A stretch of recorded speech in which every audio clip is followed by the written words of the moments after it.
M Uma Arora from just tutors and आज हम पढ़ेंगे properties of angles of triangles के बारे में। जो मेजर टॉपिक होगा जो हम आज की वीडियो में कवर करेंगे वो होगा एंगल सम प्रॉपर्टी। आगे बढ़ते हैं और यहाँ पर आपके लिए एक वार्म अप क्वेश्चन है। यहाँ पर आप वीडियो को पॉज कर सकते हैं और आप इस क्वेश्चन को प्लीज़ ट्राई कर सकते हैं। अब देखते हैं कि एंगल y और x की वैल्यू हम कैसे निकाल सकते हैं। अगर बात करें एंगल y की, क्योंकि ये जो एंगल है वो ट्रायंगल के अंदर है और हमें पता है कि तीनों जो एंगल्स होते हैं ट्रायंगल के उनका सम 180 डिग्रीज होता है। हम y की वैल्यू निकाल सकते हैं इन दोनों को सम करके और 180 डिग्रीज में से माइनस करके। अब देखते हैं y की वैल्यू क्या होगी। जैसा कि आप देख सकते हैं यहाँ पर जो एंगल y है उसकी वैल्यू आई है 35 डिग्रीज। और बात करते हैं एंगल x की। जो एंगल x है क्योंकि वो एक्सटीरियर एंगल है वो इंटीरियर अपोजिट एंगल्स के सम के इक्वल होगा, यानी इन दो एंगल्स के सम के इक्वल होगा। जल्दी से एंगल x का भी आंसर देख लेते हैं। हमारी एंगल x की वैल्यू आई है 145 डिग्रीज। पैट योर बैक अगर आपके दोनों आंसर्स सही थे। एंड अब आगे बढ़ते हैं और पढ़ते हैं एंगल्स इन प्रॉपर्टी के बारे में। इस प्रॉपर्टी बेसिकली हम प्रूव करेंगे कि जो ट्रायंगल के तीनों एंगल्स होते हैं, यानी कि हमने नाम दिए हुए हैं इस ट्रायंगल में एंगल 1, एंगल 2, एंगल 3, हमें प्रूव करना होगा कि ये जो तीन एंगल्स होते हैं इनका सम 180 डिग्रीज के इक्वल होता है। अगर बात करें इस ट्रायंगल की, यहाँ पे एंगल ACD यानी कि जो हमारा एंगल हमने 4 नाम दिया हुआ है, एंगल 4 यहाँ पर एक्सटीरियर एंगल होगा जैसा कि हमने पढ़ा था लास्ट वीडियो में।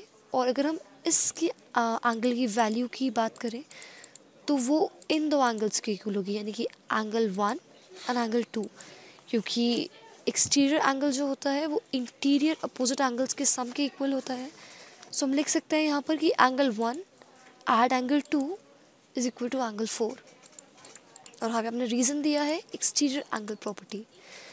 अगर हम इस स्टेटमेंट में दोनों साइड यानी कि लेफ्ट हैंड साइड और right hand side angle 3 add करें हमें कुछ ऐसा सा देखने को मिलेगा। अब बात करते हैं राइट हैंड साइड की। यहाँ पे हमें मिला एंगल 4 ऐड एंगल 3, यानी कि एंगल 4 ऐड एंगल 3। अगर हम इन दोनों को ध्यान से देखें तो हम ये देख सकते हैं कि एंगल 4 एंड एंगल 3 एक लीनियर पेयर है, यानी कि इनका जो सम होगा वो 180 डिग्रीज होगा। यहाँ पे हम एंगल 4 एंड एंगल 3 की जगह 180 डिग्रीज लिख सकते हैं।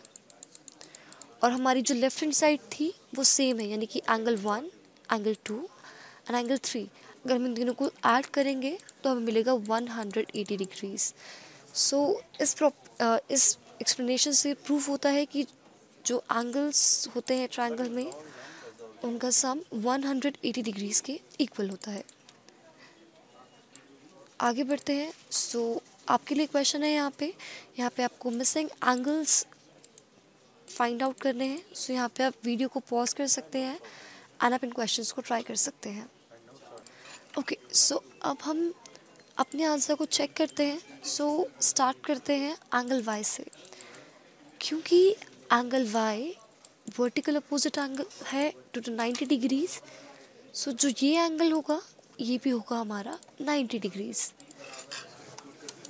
पैट योर बैक अगर आपका जो आंसर निकला एंगल y का वो यही निकला, ग्रेट वर्क। अब बात करते हैं इन दो एंगल्स की। जैसे कि आप देख सकते हैं ये जो दो एंगल्स इनका नाम सेम है, यानी कि ये जो दो एंगल्स होंगे वो इक्वल होंगे। आज हमें पता है कि एक ट्रायंगल का जो सम होता है वो 180 डिग्रीज होता है। हमें पता चल गया कि जो एंगल y था वो 90 डिग्रीज था, मतलब 180 में से अगर हम 90 माइनस करते हैं तो हमें मिलता है 90 डिग्रीज। अगर हम 180 डिग्रीज में से 90 माइनस करते हैं तो हमें आंसर मिलता है 90 डिग्रीज, मतलब इन दो एंगल्स का जो सम होगा वो 90 डिग्रीज होगा। एंड जैसे कि हमें पता चला कि ये दोनों एंगल्स सेम हैं, अगर हमें एक की वैल्यू निकालनी हो तो हम इस 90 को हाफ कर सकते हैं। जो ये वाला x है वो होगा 45 एंड ये भी होगा 45। कंग्रेचुलेशंस, अगर आपका ये आंसर पूरा करेक्ट था। अब आगे बढ़ते हैं और यहाँ पर आपके लिए कुछ प्रैक्टिस क्वेश्चंस हैं। सो यहाँ पर आप वीडियो को प्लीज़ पॉज कर सकते हैं and you can try these questions. So after questions आप अपने आंसर्स को यहाँ पर चेक कर सकते हैं। And thank you for watching this video. For more please visit justtutors.com।